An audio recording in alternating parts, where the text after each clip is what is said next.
Kasi iba kasi yung Sunday kasi nakikita-kita tayong mga magkakapatid eh, no? Sino dito excited every Sunday? Ayan, yung nakikita yung kapatiran kasi iba yung kapag kaparehas mo ng espiritu eh. Iba yan eh. Actually, di ba, kahit sa ibang mga churches, di ba, mararamdaman mo kayo, parehas kami ng espiritu nito. Parehas kami ng Kristo. Amen? Parehas tayo ng Panginoon eh. Kaya napakakagalakan po mula sa presensya ng Diyos ang ating natatamo. Amen? Everybody say fearless. Ayan. At dahil po iyon sa Panginoon, kaya lahat ng mga bagay na ating dapat harapin ay nahaharap natin dahil po sa Panginoon, no? At ang title po nito, basahin natin mga kapatid, Hold Fast to the Truth. No? Isa pa, 1, 2, 3, go! Hold fast to the truth. Basahin po natin sa John chapter 8, yan, sa verse 32. Ang sabi po ng Panginoong Jesus, makikilala ninyo ang katotohanan at ang katotohanan ang magpapalaya sa inyo. Sino dito yung mga pinalaya? Meaning, nakilala mo na ang katotohanan. Walang iba kundi ang Panginoong Jesus. No? The truth will set you free. Kaya nga yung title natin, Hold Fast to the Truth. Panghawakan mong mabuti ang katotohanan at walang ibang katotohanan kundi yung salita ng Diyos, yung standard of truth that will set us free. No? Free from what? Saan tayo palalayain ng Diyos? Sa mga kasinungalingan sa ating kapaligiran ng likha ni Satanas. Amen? Sa mga impluensya ng sanlibutan, ng skema ni Satanas din. Amen? Marami pong mga kasinungalingan na mga ginagawa si Satanas upang mapalayo ang mga tao sa Diyos. Pero ang sabi doon, makikilala ninyo. Ibig sabihin, makikilala, kailangan makilala mo. Amen? Dahil the truth, hindi lang siya basta salita, kundi siya'y persona. Sino yun? Sabi ng Panginoong Jesus, I am the way, the truth, and the life. No one can come to the Father except through me. Sino yung dapat natin makilala sa buhay natin? Jesus is the way, Jesus is the truth, Jesus is the life. Amen? Makikilala ninyo ang katotohanan. At pag nakilala natin ang katotohanan, ang sabi doon, ang katotohanan ang magpapalaya sa inyo. Ibig sabihin, si Jesus ang magpapalaya sa bawat isang kumilala sa Kanya. Bilang siya ang standard of truth, standard of righteousness. Siya ang Panginoon at Hari, tagapagligtas ng ating buhay. Tayo po'y panandali ang manalangin. Ang maraming Diyos, makapangyarihan sa lahat. Salamat po sa pagkakataong ito that we will continue, Panginoon, to hear your word at patuloy kaming makakalaya sa mga bagay na kasinungalingan ni Satanas, sa mga bagay ng kadiliman sa sanlibutan. Salamat po dahil ikaw ang liwanag sa aming buhay. Kaya naman ang pangunawa at karunungan ipagkaloob mo po sa oras na ito at sa iyo lang po namin inaalay ang pagsamba at pasasalamat sa pangalan ni Jesus. Amen. This is the truth, no? Sinasabi sa atin, walang iba kundi ang Panginoong Kristo. And yung mga sumusunod sa Kanya, yun yung mga nakakalaya. Amen? Ibig sabihin, kailangan mong sumunod para makalaya ka. Amen? Kasi kung totoong nagtitiwala ka sa Diyos, susunod ka sa Diyos. Pag sinabi ng Panginoon, mayroong pinapabitawan sa iyo, mayroong pinapaiwanan sa iyo, yun ay katotohanan. Amen? Dahil ang katotohanan ang magpapabuti sa atin. Amen? Merong sinasabi ang Panginoon, baguhin natin yung bagay na ito sa buhay natin. Yun ang katotohanan. Dahil yun ang magpapalaya sa atin.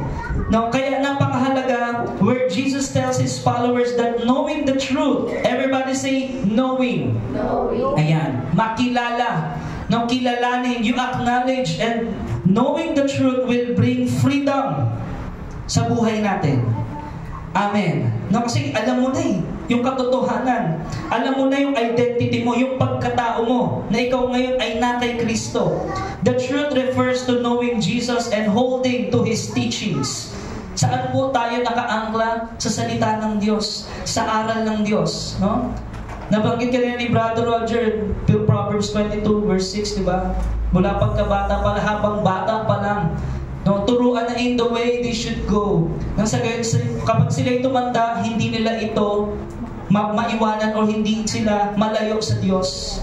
Amen? Kaya napakahalaga, bata pa lamang po, mula sa tahanan natin, ipang-aral natin, no? Ipakain natin yung salita ng Diyos. Amen? No? Tayo pong mga Kristiyano bilang magulang, no? Napakahalaga ma-build up na natin yung ating mga kabataan sa salita ng Diyos upang lumaki silang malaya mula sa kasinungalingan, malaya mula sa kapangyarihan ng kasalanan. Amen. Merong agad conviction at lumalapit ka agad-agad sa Panginoon. Amen. No? Katulad nga nung nabasa kong quote, di ba? Mas madaling i-build up ang kabataan kesa mag-repair ng matatanda na. It's easy to build up a child than repair, di ba, an adult. No? Kasi matigas na yun eh. Ang hirap i-repair, ang hirap i-restore, pero walang imposible sa Panginoon. Amen. Katakot-takot talaga na intercede, di ba? Panalangin para talaga magkaroon ng transformation sa taong, di ba, tumanda na sa kasinungalingan. Amen. Napakahalaga ng salita at makilala niya, ma-encounter niya si Jesus upang siya'y makalaya. Amen. Para siya'y makalaya sa spiritual bondage. Ano yung spiritual bondage? Yung mga uri ng mga kasalanan, mga bisyo, di ba? Mga masasamang mga tradisyon, mga masasamang tanaw, no? Sa mga bagay-bagay dito sa sanlibutan. So, yung konsepto, binibigyang diin sa atin ng verse na ito, mga kapatid, na ang katotohanan, yung true freedom, everybody say freedom. Ang totoong kalayaan ay nanggagaling kapag naunawaan at nakilala mo ang Panginoong Hesus. Yun ang totoong kalayaan. No? Pinagdiriwang sa Pilipinas ang Independence Day, maging sa ibang bansa, amen. Pero alam ba natin, maraming hindi malaya. Bakit? Maraming hindi kilala at wala pang pagtanggap kay Kristo. Yun po ang problema, no? Kaya napakahalaga maihayag ang katotohanan patungkol sa ating Panginoon, sa kanyang salita, sa kanyang aral, sa kanyang katuraan, sa kanyang standard. Everybody say standard. Standard. Amen. Pero kapatid, huwag kang ma-surprise kung may magalit sa iyo dahil sa pagsabi ng katotohanan. A wise man said, the most hated man is the man who tells the truth. Amen? Ang pinaka, di ba, hate ng sanlibutan, sabi nga ng Panginoon kung sila ay pinersecute ako, hindi malayong mangyari din sa inyo yun. Amen? No? Kung nakatanggap ang Panginoon ng mga hate, ng mga bashers, amen? Magtataka ba tayo kapag nagsabi tayo ng salita o katotohanan mula sa Diyos? Maso-surprise ba tayo kung may mag-persecute? Hindi po. Yes. Normal po. We are not surprised. Normal sa Kristiyano na makatanggap ng persecution sapagkat nagsasabi ka ng katotohanan. Amen. Amen. Na nami-misinterpret ng sanlibutan, they think that we are judging them. Diba? Na hinahatulan natin sila, ang hindi nila alam, inihahayag natin ang katotohanan para makalaya sila. Amen? Kaya kung aatras tayo, sabi sa John chapter 8 verse 31, no? If you hold to my teaching, di ba? Sabi ng Panginoon, you are really my disciples. Then you will know the truth, and the truth will set you free. Ano po sa Tagalog yun? Kung. Sabihin natin kung. May condition ba? Yes. Ang totoong disciples of Christ ay kung pangahawakan mo ang turo ni Kristo. Amen. If you will hold unto my teaching, you are really my disciples. Bakit sinabi ng Panginoong Jesus na you are really? Bakit may really?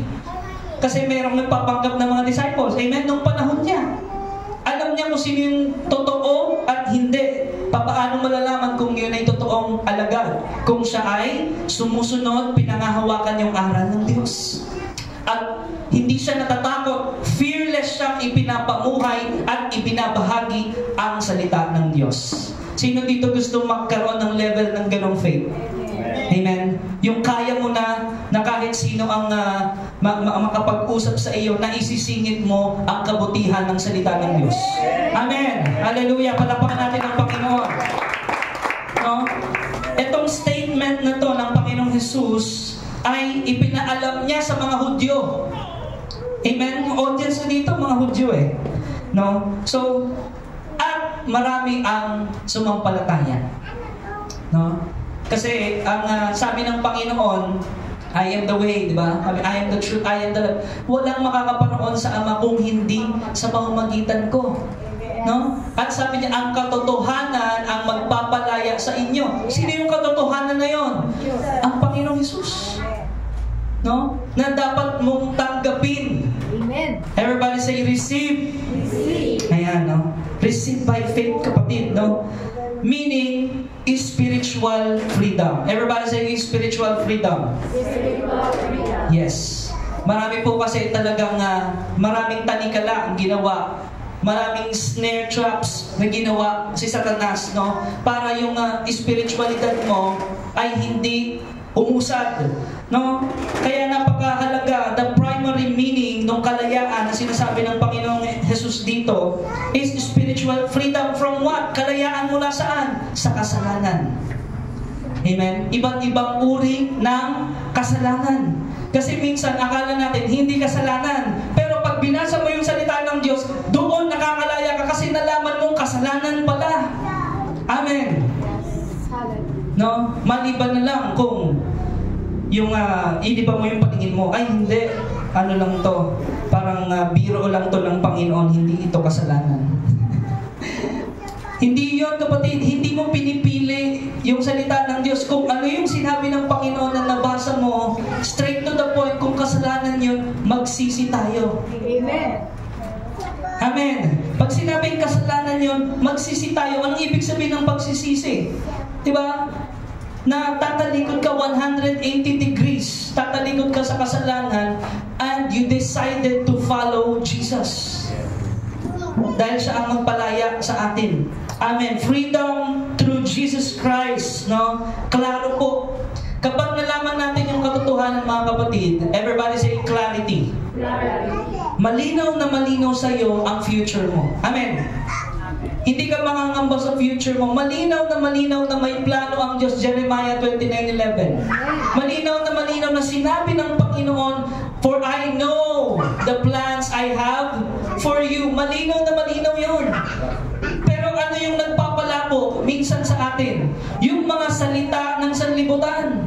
No? Na totoo nga bang may plano sa akin ng Panginoon? Parang lumalabo ata yung Jeremiah 29:11 No? Kaya kailangan malinaw, receive the Word of God na klaro sa puso't isipan natin. Amen! Jesus clarifies that everyone who commits sin is a slave to sin. Malinaw po ba yun?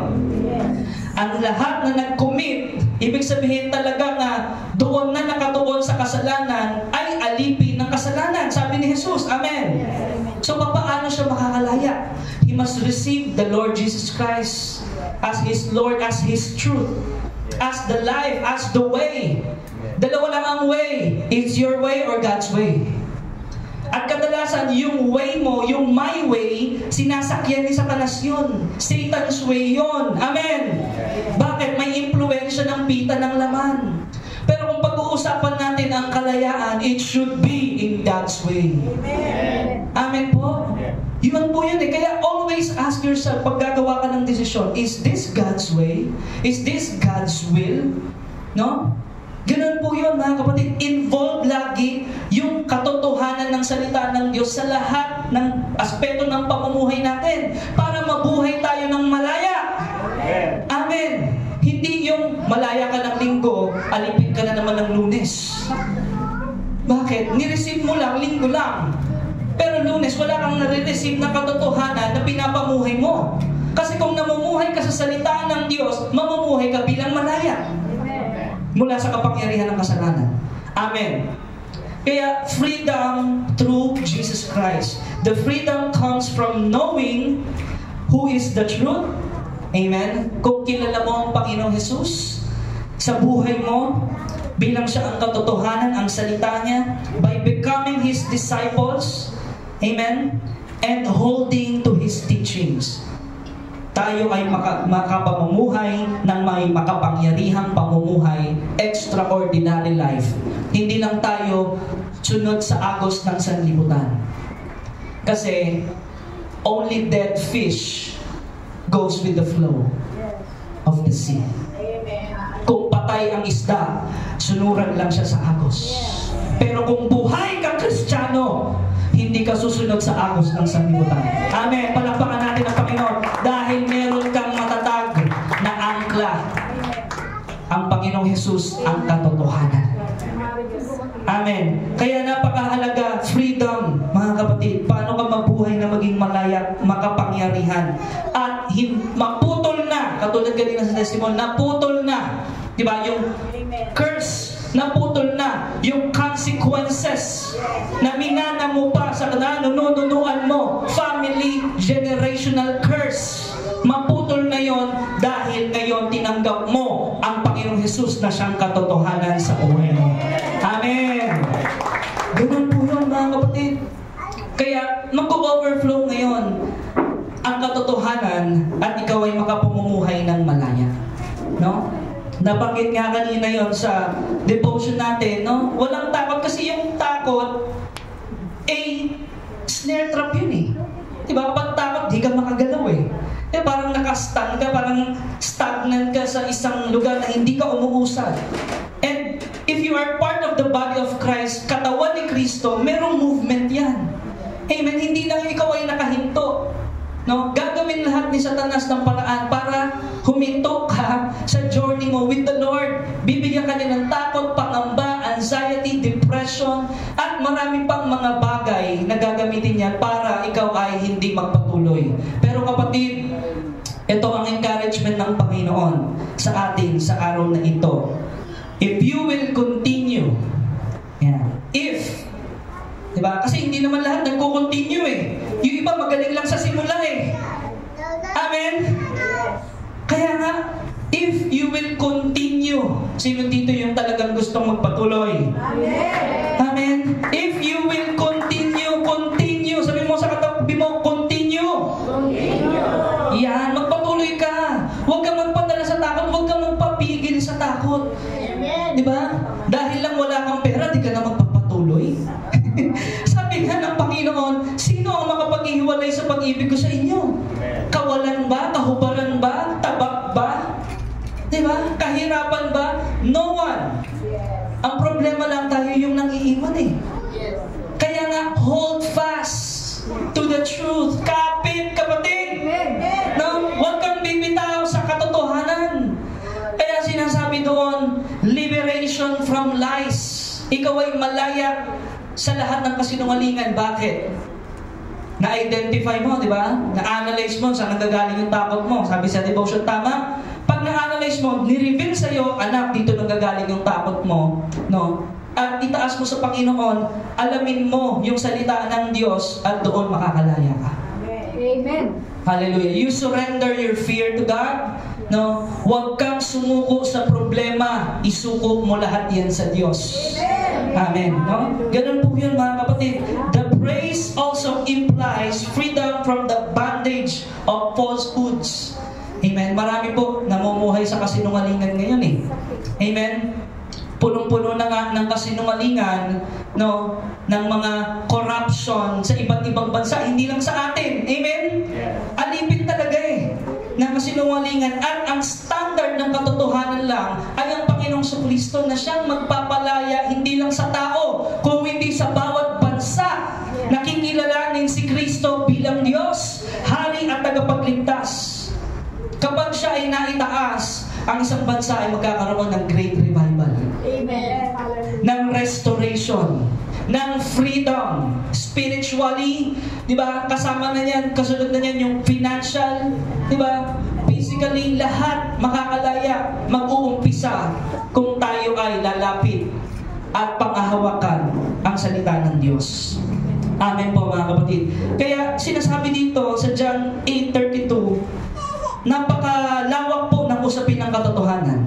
Amen. Sino dito yung nagpapasalamat sa Panginoon na nalaman mo ang katotohanan? Yes. Amen? Mga ganong bagay, no? Hindi lang ito basta-basta tututunan sa school.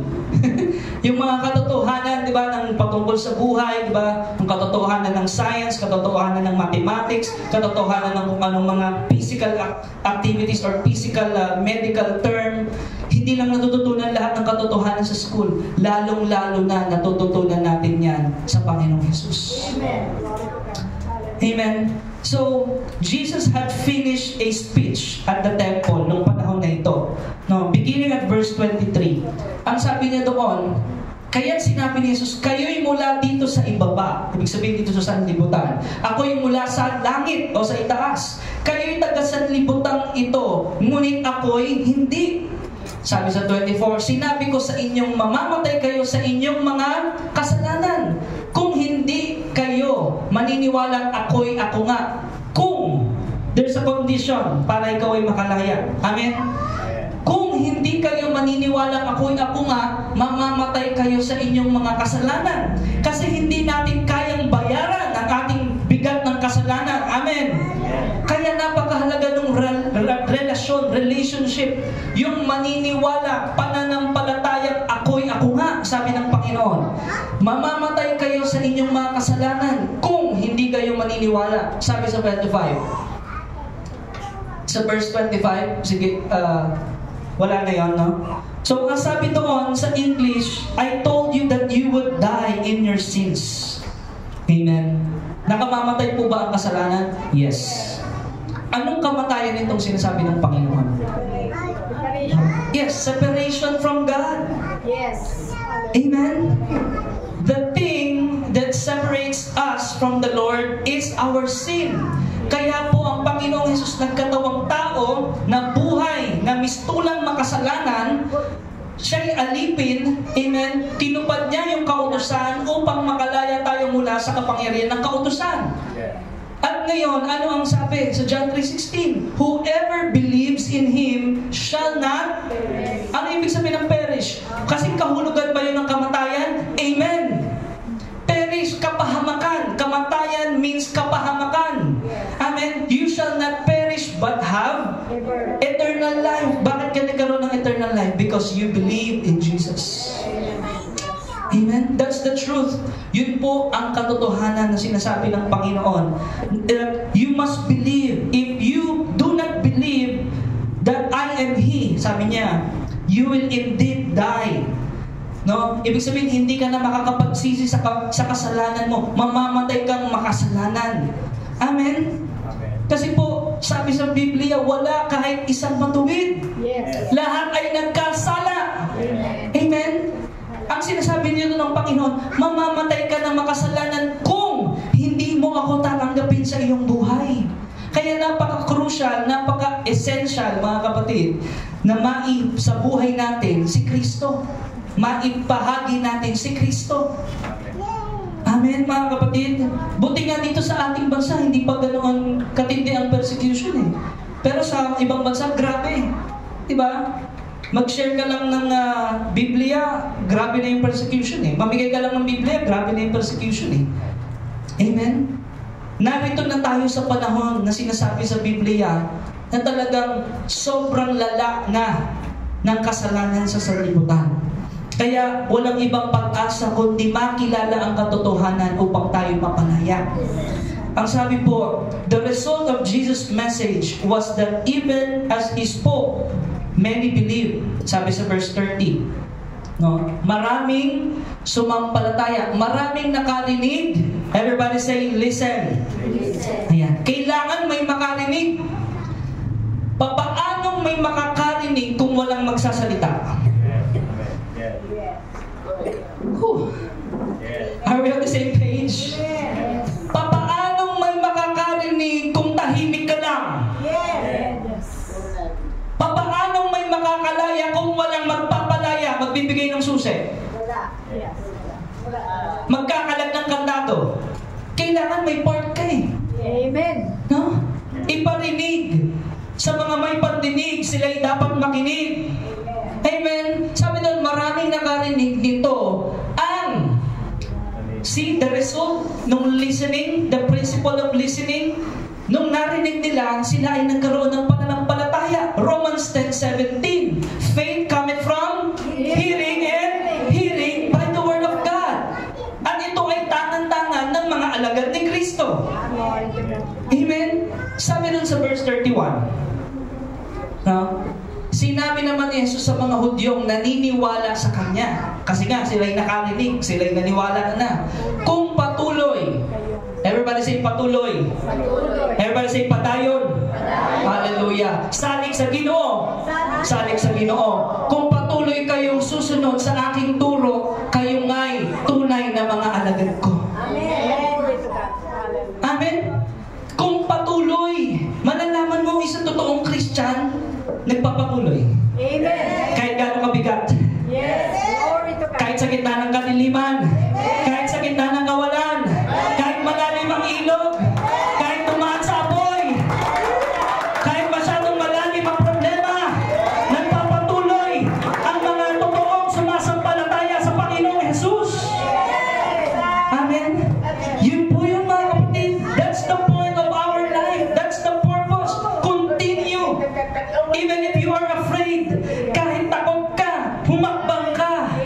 Kahit na parang si Pedro, sinabi ng Panginoong Jesus, umalis ka dyan sa comfort zone mo. Halika dito, mararanasan mo ang kapangyarihan ko. Lalakad ka sa mga tuktok ng problema mo. Amen. Tuturuan kitang lumakad sa ibabaw ng mga problema mo. Yun ang sinisimbolo ng mga alon. Paano nakalakad si Pedro? May narinig siyang salita ng Diyos.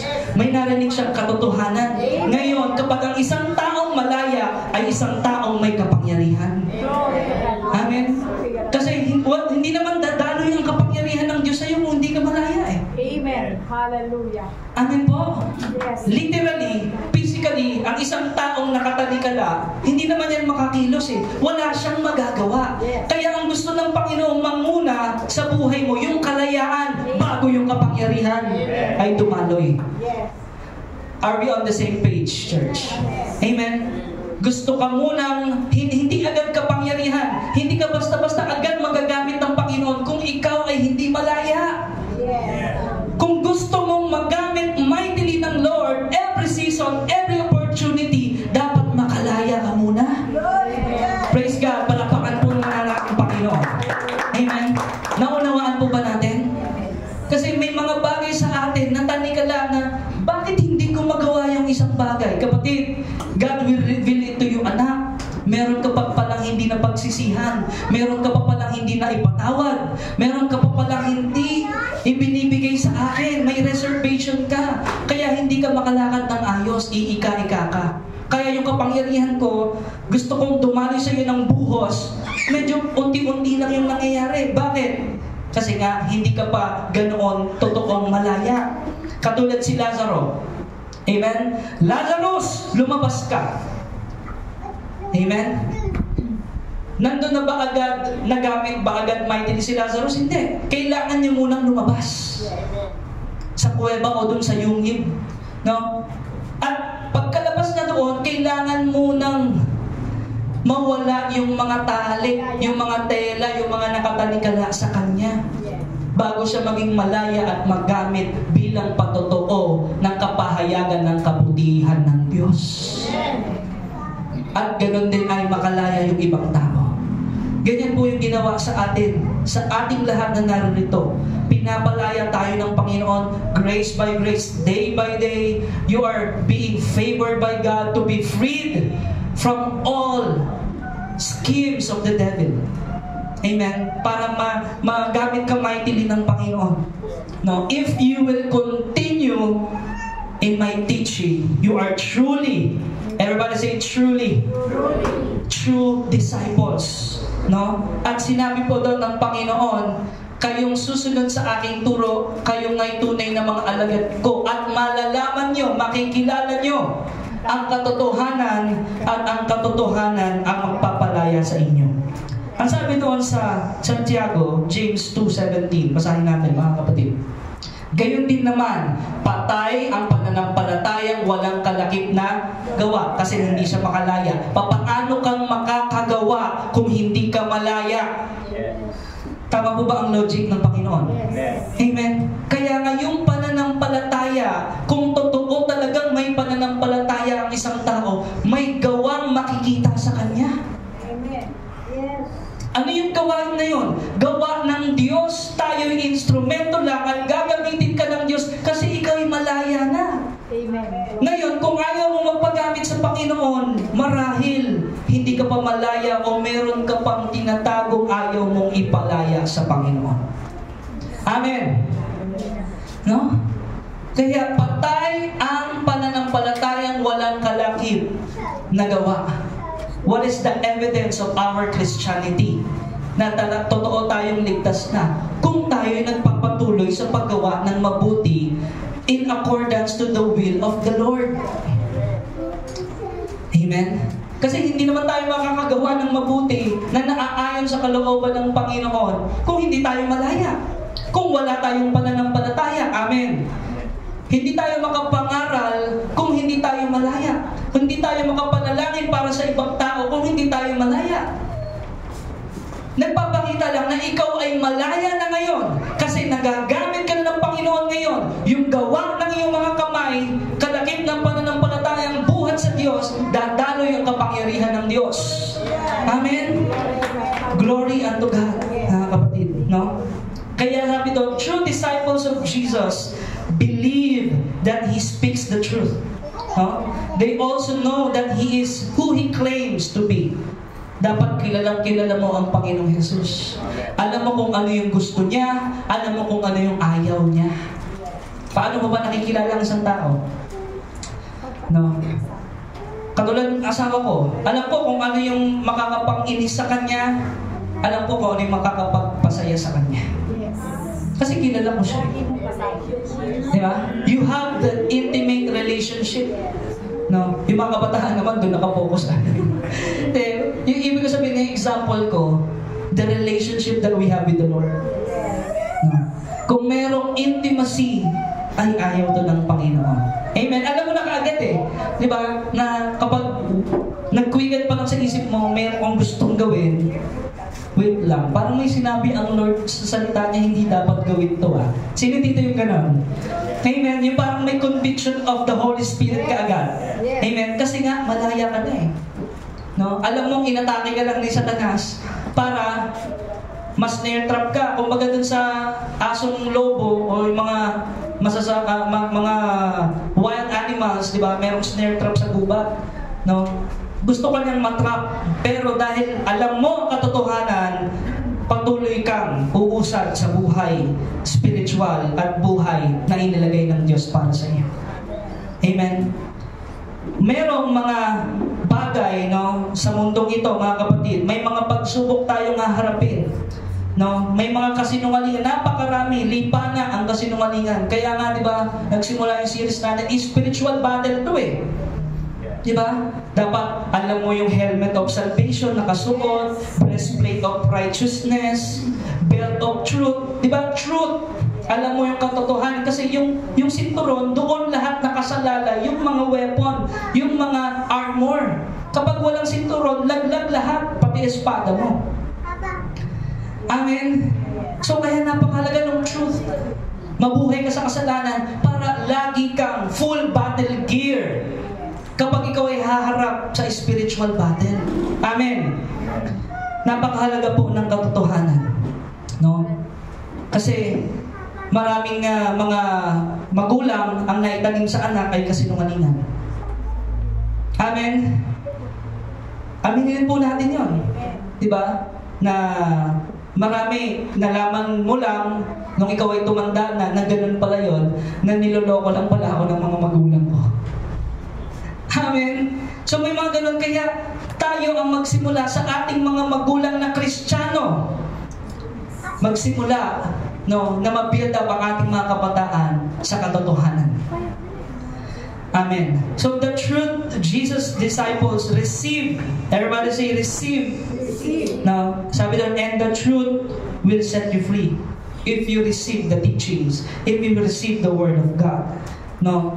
Kaya mga kapatid, sabi doon, the freedom Jesus offers is a spiritual freedom from the bondage of sin. Mula sa mga bagay ng kasalanan, doon sa lifestyle. Everybody say lifestyle.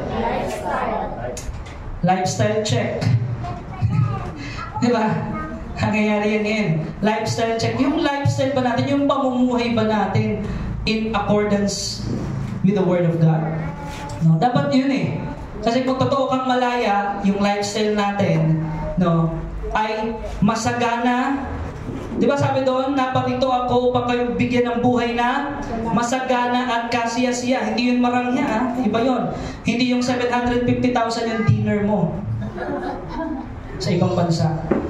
Hindi yun ng, kahit sabihin mong hard-earned money yun, hindi ka gagastos ng 750,000 pesos sa isang kainan. Tama ba yun? So alam po natin kung yung kausap natin nagsisinungaling o hindi. Kasi nga, tayo ay ni-receive natin yung katotohanan mula sa Diyos. Amen po ba mga kapatid? Napakarami pong naglipa na sa social media, sa, di ba, nakikita natin yan ngayon, yung mainit na issue sa ating gobyerno, mainit na issue sa gobyerno ng ibang bansa, sa Indonesia, sa Nepal, sa France. Napakadami po. No? It's because of lies. And behind, nanganganak yung lies ng corruption. Amen? Yes. Sisimulahin, di ba? Ang kapatid ng sinungaling ay ano? O yung kapatid ng magnanakaw ay? Ano yun eh? Di ba? Kamag-anak yun. So, ibig sabihin, kapag hindi ka pala namumuhay sa katotohanan, ikaw namumuhay sa kasinungalingan, makukorrupt ang isip mo at mamubuhay ka ng corrupted life. Amen? Distorted life. Diba? Yung lifestyle mo hindi in line sa Word of God. Nakakala mo, malaya ka kasi malaya kang nakakagastos ng pera na hindi naman sa iyo na kinurap mo lang. Hindi po ba? Hindi yun kalayaan eh. Akala lang ng ibang tao kasi hindi pa nila kilala ang Panginoong sa Kristo. Akala lang nila malaya sila. Pero ang katotohanan po hindi. Alipin sila ng kasalanan. Makakalaya lang sila kung sasabihin nila ang katotohanan at i-receive nila yung katotohanan na walang iba kundi ang Panginoong Jesus. He is the way. Yun lamang ang tanging paraan. Siya lamang ang daan upang ang bawat tao ay makalaya. Amen? Siya lamang, mga kapatid. Sabi daw, John 14:6, paulit-ulit natin sinabi, punta tayo sa Romans 6:22. Sabi doon, ngunit ngayong pinalaya na kayo. Sino mga pinalaya dito? Amen. Mula saan? Sa kasalanan at naging alipin na ng Diyos. No? Alipin tayo nino ngayon? Servants tayo nino ngayon? Diyos. Ng Lord, ng Diyos. Ang natamo ninyo ay isang buhay na banal. Amen? Naging banal ba tayo dahil sa aga ng ating sarili? Hindi. Sabi doon, natamo. Ano ibig sabihin natamo? Natanggap. Amen? Dahil sa pakikipag-isa natin sa Panginoong Jesus, ang natanggap mo ngayon, ang tingin sa iyo ng Panginoong Diyos ngayon, ikaw ay banal. At ang Panginoong Diyos, lagi niyang naririnig, dinidinig ang panalangin ng kanyang mga banal. Amen? Sabi doon, natamo natin isang buhay na banal at ang ibinubungan nito ay buhay na walang hanggan. Kasi buhay ko na ang purihin ka. Yun ang buhay mo ngayon eh. Maglingkod sa Diyos eh. Diba? Alam mong kulang ang buhay mo kung di ka naglilingkod sa Diyos eh. Amen? Dahil ang design, ang architect ng buhay natin, dumisenyo ang Diyos. And you are meant to serve. You are meant to worship. You are created to worship, to give Him glory, to live for His glory. That is your purpose. Ngayon, mga kasinungalingan sa kapaligiran, mga impluensya ng kasinungalingan, palalabuin yung disenyo na yon. Magiging distorted life, magiging corrupted life. Kaya napakahalaga ng Panginoong Jesus sa buhay natin sa araw-araw. Kaya sabi doon, Romans 8 verse 1 to 2. Kaya nga, wala nang kahatulang parusa sa mga taong nakipag-isa na kay Kristo Jesus. Praise the Lord! Amen. We have been justified. Kumbaga sa Korte Suprema, acquitted or you are justified. Pinawalang sala sa pamamagitan ng kautusan ng Espiritong nagbibigay buhay dahil sa pakikiisa natin kay Kristo Jesus. No? Pinalaya na ako mula sa kautusan ng kasalanan. Yes, amen. Praise God. Pinawalang sala ka, hindi ka lang basta pinawalang sala, pinalaya ka pa para makagawa ka, para makakilos ka, para magamit ka ng Diyos, para maging buhay na patotoo ka, para maging pagpapala ka sa lahat ng tao, una sa iyong pamilya, sa lahat ng tao nakakasalamuha mo. Yan ang ebidensya na ikaw ay malaya, kapatid. No? Jesus came to proclaim liberty. Sabi doon, Luke 4:18, to set the captives free. Ang Espiritu, the Spirit of the Lord is upon me. Sabi ng Panginoon, sapagkat hinirang niya ako, He ordained me. Ako upang ipangaral sa mga mahihirap ang magandang balita. Anong ibig sabihin para sa mga mahihirap? Yung naghihirap, yung alipin. No? Isinugo niya ako upang ipahayag sa mga bihag na sila'y lalaya. News, good news, news flash. No? Announcement. Kapatid, hindi pa huli ang lahat. Amen.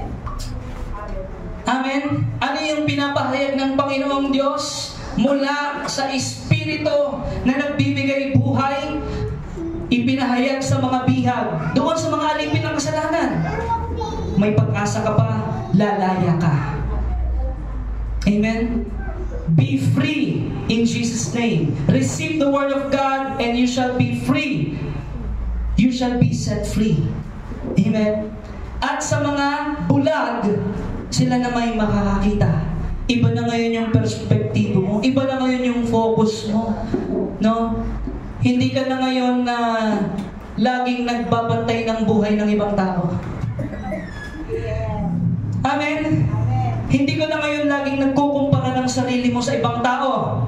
Ang lagi mo na ngayong pananaw, dahil ikaw ay hindi nabulag, ay ang Diyos kung paano siya maparangalan. Amen? Yun ang katotohanan. No? Hindi ka na ngayon, wala ka na ngayong insecurity, wala ka na ngayong low self-esteem, wala na yun. You have full confidence in the presence of the Lord. Amen? Because your identity is in Christ. You are saved by grace. Nakatanggap ka ng grasya ng Panginoon, pinalaya ka.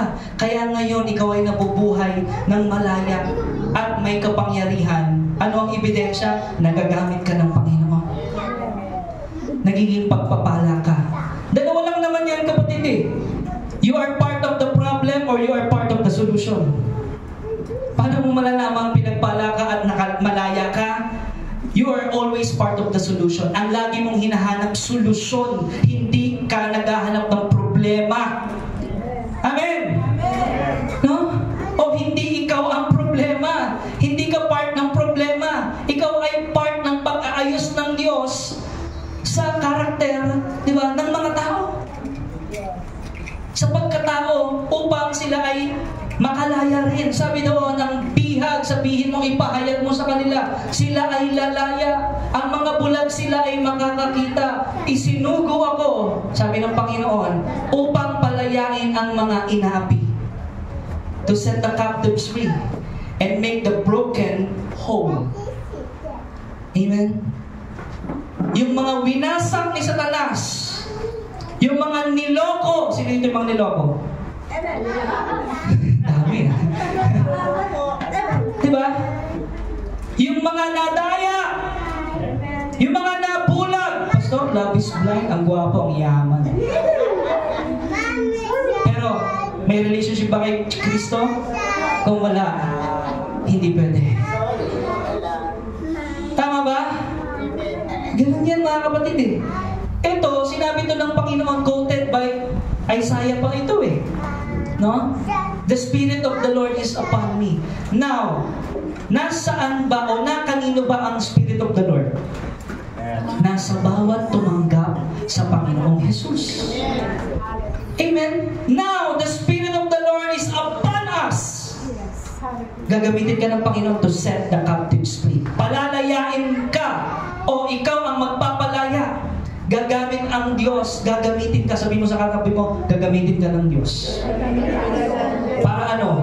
Palayain yung mga bihag. Yung mga confused. Mga nalilito. Kung sino sila. Sino ba talaga ako? Amen?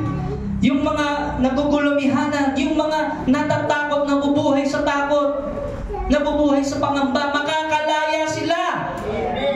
Because the Spirit of the Lord is upon you, upon me.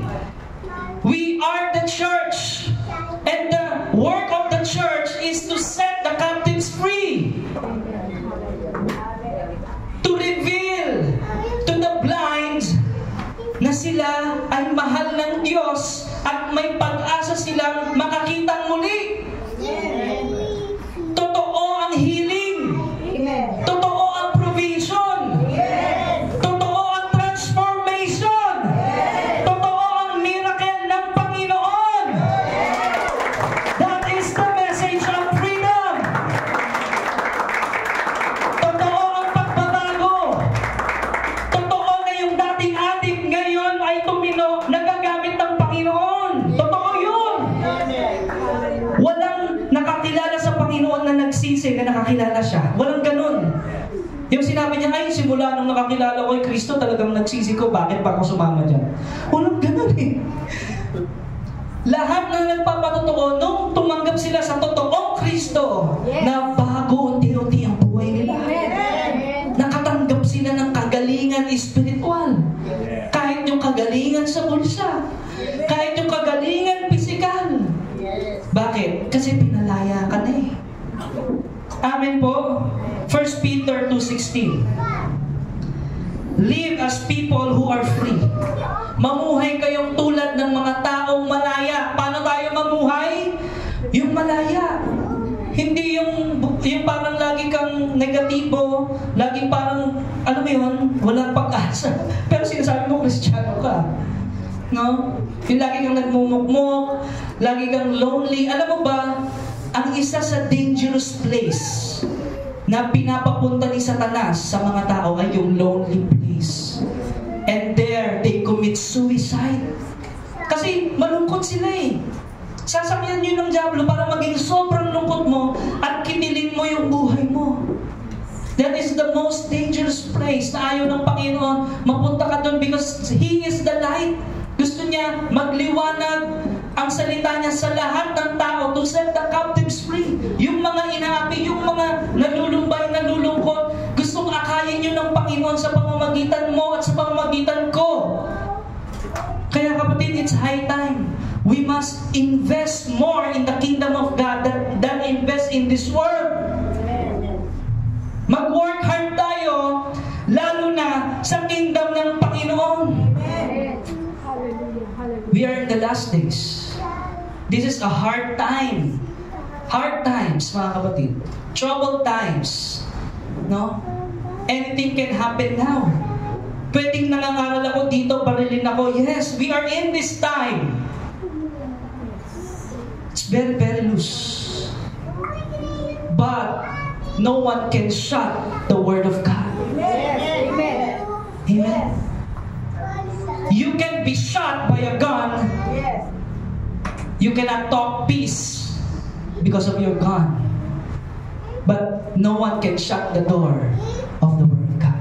Amen. Amen. Heaven and earth shall pass away, but the word of the Lord shall remain forever. Amen. Palapakan natin ang Diyos na buhay.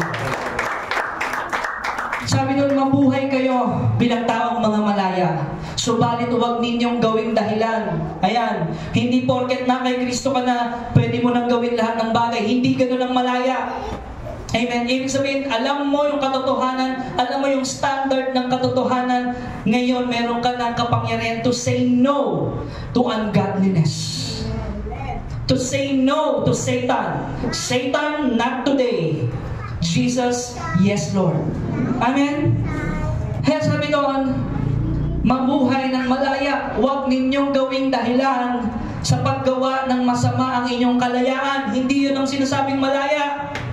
Ang sinasabing malaya, mamuhay kayo bilang mga alipin ng Diyos. Maglingkod sa Diyos, magtiwala habang tayo'y nabubuhay. Amen.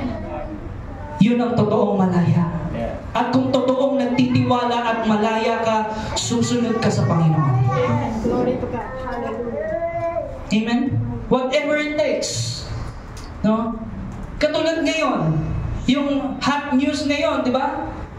Yung si Charlie Kirk na binarel habang, di ba, nakikipag-battle about righteousness. No? Binarel siya. Bakit? Because he is telling the truth. Yes. The most hated man is the one who tells the truth. Katulad ni Stephen. Nagsabi siya ng katotohanan at pinatay din siya, pinagbabato. Yes.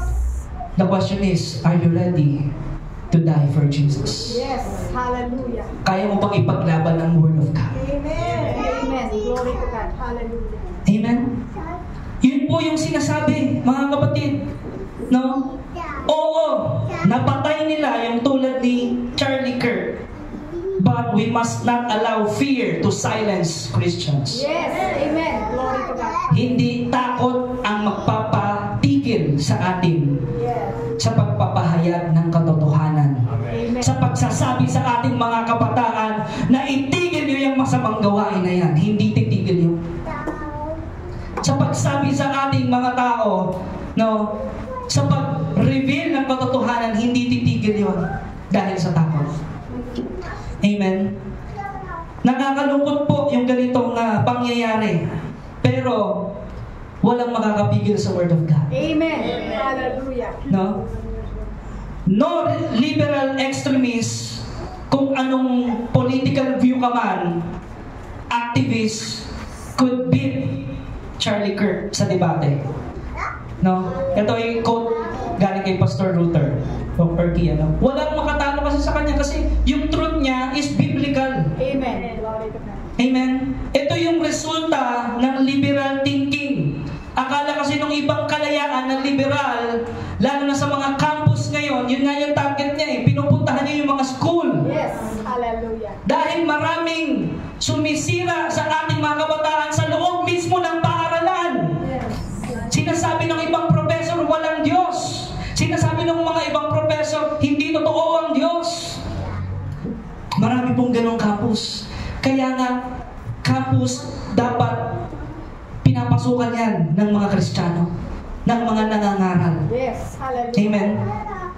Dahil sa liberal, yung sinasabi nilang kalayaan ng ibang mga pag-iisip sa mga eskwelahan, nagpatong-patong na ang atheism. Ano po yung atheism? Mga walang Diyos. Nagpatong-patong na yung transgenderism. Naakala nila, okay lang kahit anong gawin ko sa katawan ko, wala kayong pakialam kahit palitan ko ito. Ito po yung katotohanan, mga kapatid. We don't judge, but this is about telling the truth. Yes. Masakit po ang katotohanan. No? Kasi yan po yung tinuturo sa mga campus eh. Diba? Hindi lang sa Western, ina-adapt na rin yan dito.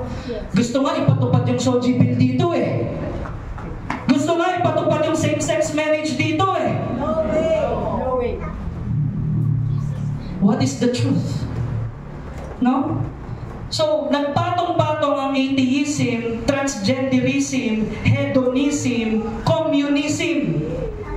Yung mga bataan imbis na mag-aral, nag-aarmas. Nag-MBA. Kasi mayroon silang narinig na akala nila yun ang kalayaan. Amen? So, yun yung tinatawag sa Bible na nandito na tayo sa panahon godless philosophies. Walang Diyos. Yun yung mga pilosopo. Yun yung kanilang katwiran na hinahayaang mamayagpag manglason sa ating mga kabataan, sa mga campuses, hindi lang sa US, nangyayari yan dito sa Pilipinas. Yes. Hallelujah. No? Yung laging sumisigaw ng tolerance, no? Diba? Sila, yung mga walang tolerance. Ipasa ang Soji Bill, sila yung mga walang tolerance. Diba? Hindi sumusunod sa batas. Yung laging sumisigaw na love wins, love is love. Basta mahal ko, wala kayong pake. Sila yung walang love. Yun yung mga sumisigaw na yun. Ano bang sinasabi sa Biblia? God is love. Walk in love. Yun ang totoo. No? Yung katalinuhan, yung wisdom, brilliance, and courage, yung katapangan ni Charlie Kirk will live on. This is a legacy. No? Legacy will multiply. Amen? Mas lalong aapoy Yes. ang mga Kristiyano. Amen. Ang sabi sa Biblia, I see a generation that will have a selfless faith. Yes. Hallelujah. Amen? We cry for justice. And we know we have a just God. Amen, mga kapatid? Sufferings happens to everyone. Lahat tayo. No? But persecution is normal only to those who openly follow Jesus. Uulitin ko. From Pastor Vlad Sabcho. Persecution is normal only to those who openly follow Jesus. Hindi nyo po alam kapag pinag-aralan nyo kung gano'ng kabigat ang persecution sa ibang bansa, sa Amerika, sa Canada, Yes. Yes. yung mga nangangaral sa streets, diba? Sobrang bigat ng mga persecution doon. Sasabihin ko na, kapatid, wala pa tayo sa kalingkingan Yes. ng nagawa nila para kay Kristo. Amen? Yung courage nila, yung handa silang ma-persecute, handa silang bigay yung buhay nila para sa gospel. And they are not surprised kung nape-persecute sila dahil kay Kristo. Yung mga sikretong Kristiyano, hindi makakatanggap ng persecution yan. Kasi sinisikret mo lang eh.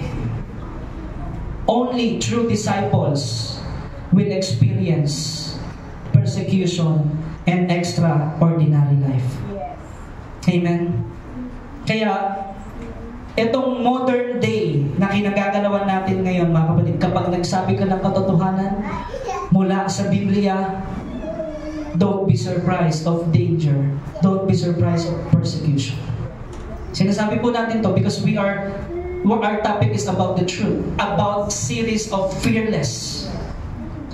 Amen? Kaya many have seen him as a cultural or political figure. Meron kasi siyang stand. Diba? Ang sinasabi ng makakaliwa, kasi dahil nga naghahayag siya ng mga hate. Diba? Yun yung interpretation nila. Diba? Na galit siya sa mga nag-same-sex marriage, galit siya sa mga iba yung political view na ang gusto nila Soji Bill, no? Ang gusto nila tolerance. Hindi siya galit doon. Ipinapahayag niya lang yung totoo. Yes. Hallelujah. Para bang sa isang anak, sinasabi mo lang yung totoong ugali niya para baguhin niya. Yes. Sinasabi mo lang yung mali para maging tama. Yes. Correct. Amen. Diba? Ganun po yun eh. Kaya, but at that core, he was a preacher of the gospel. He is not ashamed. Hindi niya ikinahihiya ang gospel. At hindi siya nagko-compromise. Amen? Yes. Yung tayo niya talaga, yun talaga. Ang lagi niyang sinasabi sa kanyang mga podcast, the most important thing in my life is my faith in Jesus Christ. Amen? Kaya ba natin ipagmalaki ang Panginoon? Glory to God. Hallelujah. The next question is, handa ka ba sa persecution maging ng pamilya mo? Yes. Amen. Maging ng mga kaibigan mo? Yes. Amen. Hindi yan surprise. Amen? Na, kasi Temporary lang naman tayo dito, mga kapatid, di ba? Hallelujah. Sabi nga, evaporate lang eh. Ang dapat natin gawin ay yung mga bagay na pangwalang hanggan. At yun yung isa sa ginawa ni Charlie Kirk. Batang-bata po kasi edad ko lang halos 31 years old. 31 years. No? 30 lang. No, or 31 actually. Kahit 93 po yan, 31 po siya nung namatay siya. No, as per the news. Kasi 93 siya, pero 31 siya nung namatay siya. No, so, to gain this life is to lose it. Sabi Matthew 10:38, basahin po natin. Sabi doon, whoever, di ba, wanted this life will lose it. But whoever loses his life for my name's sake will find it. Basahin po natin sa King James Version yung Matthew 10:38. Sabi doon sa Matthew chapter 10 verse 38, sabi mismo ng Panginoon, and he that taketh not his cross and followeth after me is not worthy of me. Amen. Sino mang hindi nagpapasa ng krus, diba? Ibig sabihin, secret Christian ka lang eh. Diba? Sa paglilingkod po, may sakripisyo talaga. And sacrifice will result freedom to other people. Kung hindi tayo magsasakripisyo para ihayag ang katotohanan, mga kapatid, patuloy na dadami ang alipin ng kasinungalingan ni Satanas. Sa ating mga schools, sa ating mga campuses, sa mga mismong sa mga loob ng office, mismong sa loob ng gobyerno, kung hindi magsasalita ang isang Kristiyano, patuloy at lalala ang kasalanan, ang pagkaalipin ng mga tao sa kasalanan. No? Mas gugustuhin na natin, mas gugustuhin ko na maikli ang buhay ko basta it is worthy for the Lord. Amen. Hallelujah. Kaysa ang haba nga ng buhay mo, sikretong Kristiyano ka lang pala. Are we getting the point? Yes. Hold fast to the truth, mga kapatid. No? Kaya, hindi nila matalo yung katulad ni Charlie Kirk sa debate o sa pag-prove ng katotohanan. Anong ginawa? Pinatay. Amen. He is one of the modern martyr. Nga merong nag-ano niyan eh. May nag-vlog niyan, di ba, na he is one of the modern martyr talaga na parang katulad ni Stephen. Yes. Yes. Amen. And we know anong nangyayari kay Stephen. Nakita niyang bumukas ang langit at tumayo ang Panginoon sa kanyang kinauupuan. Bakit? Sobrang galak ng Diyos sa buhay ni Stephen. Dahil tunay siyang namuhay ng malaya. Tunay siyang namuhay para kay Kristo. Amen. Naunawaan po ba natin, mga kapatid? Yes. Now, what is the message for us? Hold fast to the truth. Kapatid, yung ating mga anak, alam niyo po ba, yung suspect ay nahuli na? Yes. Yung bumaril sa yung nag-sniper sa kanya? Yes. 22 years old. Yes. At isinuko siya mismo ng tatay niya. Bakit siya isinuko ng tatay niya? Kasi yung tatay niya may pagkakilala sa Diyos. Pastor, pwede pala yun? Yung magulang may pagkakilala sa Diyos, yung anak wala? Yes. Bakit? Hindi mo naman nababantayan yan sa loob ng bahay lang eh. Yes. Eh papaano marami siyang time doon sa loob ng school? Hindi mo alam kung sino yung mga influensya niya. Kaya mahalaga ang role ng church. Mahalaga ang role ng cell group. Mahalaga ang role ng Bible study. Mahalaga na ipasok natin ang salita ng Diyos sa mga eskwelahan. Amen? Yun ang mahalaga. Para yung karakter ng ating mga kabataan, lumaki sila. They will not depart from it. They know the way they should go. They know their stand. Diba? Hindi sila nakikiayon sa takbo ng sanlibutan. Kaya mga kabataan, ingat kayo sa mga nagiging kaibigan. Yes. Kaya may mga leader sa church, may mga pastor na inilagay dyan para sa inyo, para sa atin, mga kapatid, for us to be watchful, for us to be careful. Because God cares for us. Amen. Hindi po natin mababantayan ng isa't isa 24/7. That's why we must pray for one another. And we must always put God first. The Word of God on your table. Amen. Ganun po lagi natin gawin, mga kapatid. No? Hindi po masamang magdisiplina. Ang masama, yung talagang hindi na disiplina sa Word of God. Amen? Only the truth shall set us free. Yes. Tayo po ngayon ay tumayo. Hallelujah. Thank you, Jesus.